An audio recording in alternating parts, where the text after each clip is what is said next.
It's the scorpion Titus, one of the most dangerous in Guiana, depending on its size and the poisoning it causes you. Potentially lethal on children or people in weakness.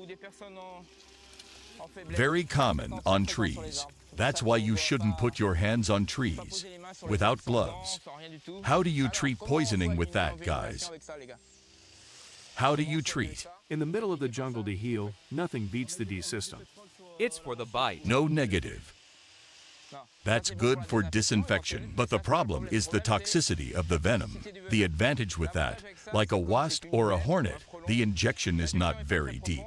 For smokers, for once it shall be helpful, you quickly put a cigarette closer to the area of the sting. The venom is thermolevel, so the toxin is destroyed in heat. You heat up until you have a good sensation of heat without burning yourself. The effects of the venom will be greatly lessened through the heat at the area of the sting. That goes for scorpion, centipede, wasp.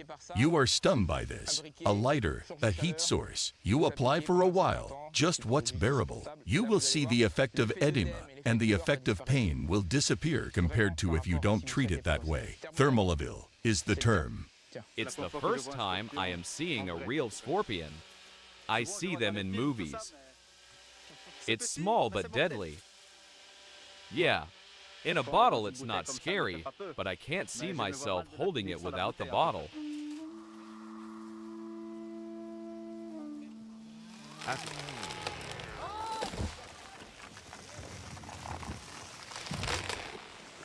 Forest. To introduce soldiers to the operation of the chainsaw, Genest is the man for the job. He has lived in Guyana for 30 years now. For medical evacuation, we must cut the forest. To make a base camp, you have to cut down the forest for safety because you can't stay under the trees with a minimum risk of accident. There are lots of windfall. The cause of death in Guyana is the fall of trees and branches. You need to know this tool. It is an essential tool for clearing rivers. For example, in a canoe, the waterways are unnavigable, obstructed with wood. You have to clear the river, what we're going to do in an application after this training. The chainsaw is the essential tool to life in the forest. Genest is in charge. He's a former soldier. He is now a professional lumberjack. It's cut too high. Pick it up again. Take it off. It's you who cuts. Take it off. After his long military career, he knows from a strategic point of view, knowing how to clear a space in the middle of the forest is of paramount importance.